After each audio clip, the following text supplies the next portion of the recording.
What's up, fam? It's your boy Demuir here, purveyor of all sounds underground. I'm a DJ, producer, and remix architect from Toronto. I produce house, techno, hip hop on occasion, and Chicago Jack and House.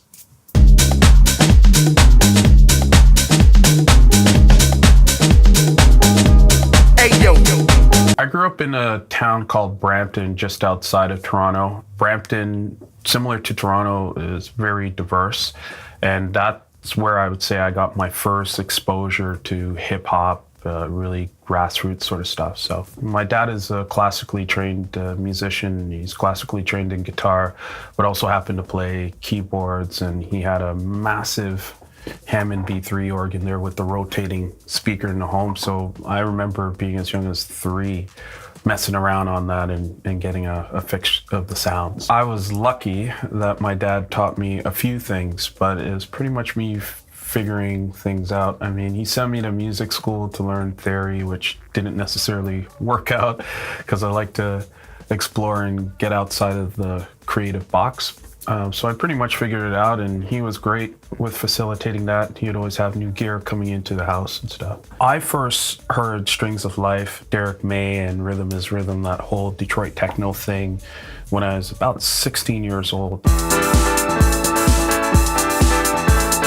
And I was absolutely blown away by that entire EP. Not only was there Strings of Life, I think there was It Is What It Is, and completely blown away by all the different sounds and technology that was behind it. I also seen interviews with Derek May where U2 was sitting on his living room floor trying to understand the music. So I was completely blown away and wanted to learn and understand how this music was made.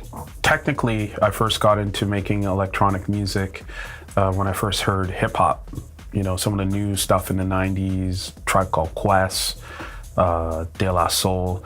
And the reason why I got into that was I noticed some of the records they were sampling were already in my father's record collection. So that was also a point of fascination for me to understand how they sampled those things and how they put those songs together. The style of music that I make, it's in various genres, but first and foremost, I'm known for Chicago jacking style funky house. I also make tech house, which is more percussion bass, heavy drums as well. And techno, I think a lot of us know, if you look, guys like Richie Houghton, I make music like that as well. And on occasion, I do hip hop instrumentals as well. I get my inspiration from all things, people, everyday life, other forms of art, photography. I was a member at the Art Gallery of Ontario, so it wouldn't be unusual for me to go there on occasion, check out new art. So everything in life, I think, draws about an influence. Some of my biggest musical inspirations, musician-wise, would be folks like Robert Glasper, Herbie Hancock, Miles Davis. In terms of more modern music, like in electronic music, definitely DJ Sneak, Mark Farina, Derek Carter, Stacey Kidd is another one, DeMarcus Lewis. Lots of great influences out there, and these are guys still working and doing it today. Working with those who I've always looked up to and being inspired by has been amazing for me. It's been amazing to be in like DJ Sneak's studio or having DJ Sneak here along with Mark Farina. I've had Mark here a couple of times, and it's been incredible because you not only get to see hands-on, very up close and personal how they do things and work with them, but you're also getting that immediate one-on-one feedback in terms of what you're doing and how you're doing it, and also getting tips on how to improve. So having people you've absolutely admired for so long, you know, to quote Derek May, in the middle of your living room floor is almost surreal. But I consider these guys great friends today, and it's been nothing but great. The one piece of knowledge and influence that I've learned from, the folks that I've admired has been just to keep doing what you're doing and don't necessarily worry about what somebody else is doing and how they're doing it. Just go freely with your creative spirit and you'll find your audience. My creative process generally involves the use of samples. Having a hip hop background, I've always gone to different sample sources off of vinyl. I do use sample packs on occasion, but I make sure I tweak it to my sound and to make it unique. So sometimes it's a drum sample, sometimes it's a bass line or a chord progression that I've sampled from an old record. And even in some of my older productions, I've sampled there as well. I definitely think there's an advantage to being able to play multiple instruments. When it comes to electronic music, it plays out in a way of how to place notes, certain chord progressions, where vocals should sit in a mix against certain sounds, and keeping things in key. I was one of those victims before. Although I knew how to play, when I was making hip hop, I'd sample a record and I wouldn't tune the other instruments in key with that sample, and it makes a huge difference. Like, even the most musically trained ear, like casual listeners of music, will say that's a horrible song, and the reason why it's horrible to them is because one of the instruments are out of key. So there's definitely an advantage that way. It also helps with the arrangement of music, but the technology today helps you learn these fundamentals much easier and makes you a better producer at the end of the day. My favorite piece of gear in the studio would have to be the Behringer DeepMind 12. A fantastic piece of kit, absolutely amazing in terms of synthesis, and you don't have to be a synth expert. There's so many options on it where you can definitely make a sound unique to your style that is recognizable. I've learned a lot from Sneak. He's taught me a lot of different things in terms of production, and we learn from each other. It's just fun times. My first connection with him, he actually thought I was based in Chicago, believe it or not, and he was just 10 minutes from my home. So we kicked it, had a great smoke session, traded samples, and came out with like 5 different beats.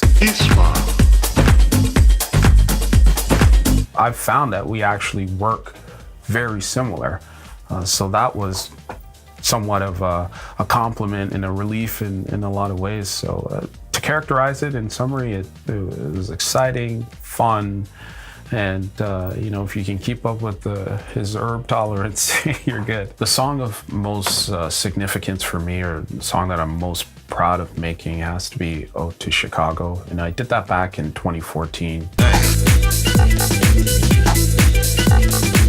And the reason why that holds such significance for me is because I felt at the time, still working in a corporate world while at the same time pursuing my dream of doing music full on, it felt like everything was coming together. My sound, I'd made certain decisions and sacrifices, and it all seemed to be paying off and going full throttle. And that's a song I still play today, and the groove is there. I just love it.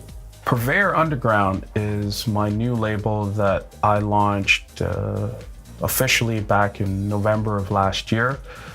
We aspire to be an artist-first label in this digital age of music and streaming. And that's important because now, having been in the game for some time and seen how artists are treated, we wanted to put a label out there that respected the music first and not necessarily the politics of the music industry. And as a result, it's been good. A lot of people connected with that message. We're getting back to the culture of the music, its foundation. And what I mean by culture and foundation, not only from a people perspective like Shaka Khan or Sheila E., and bringing those people back into focus to say, hey, they inspired a lot of the music we're enjoying today. It's like the types of gear and equipment we use. And if you check us out on Instagram or Twitter, you'll get a feel for that. So it's an artist-first label that respects the artist and allows them to put out music that they feel and understand in the underground. Because I think some of the music in the underground form today is not what I would say is underground. It's been commoditized in a sense and packaged in a way that makes it more consumable, and that's fine, but it's taking us away from what this music was originally about. And it was about outsiders creating a space for themselves that allowed others to come in and connect to. And we really need to get back to that, I find, in this industry. So that's what Purveyor Underground is. So in terms of up and coming projects that I have, just staying more in the techno, tech house vein, I have what was originally an album coming to Music for Freaks, and we decided to split it into 2 EPs, and that will be dropping in August. So I'm very excited about that. I played some of the tunes at Electric Island here in Toronto a few weeks ago, and it went over very well. So I'm very excited to share that different sound out there, which is completely far away from the jacking Chicago house stuff. I still love that music, don't get me wrong, and I still make it and do it for remixes, but I want to just broaden my perspective a bit in the tech house techno form. So I'm looking very forward to that.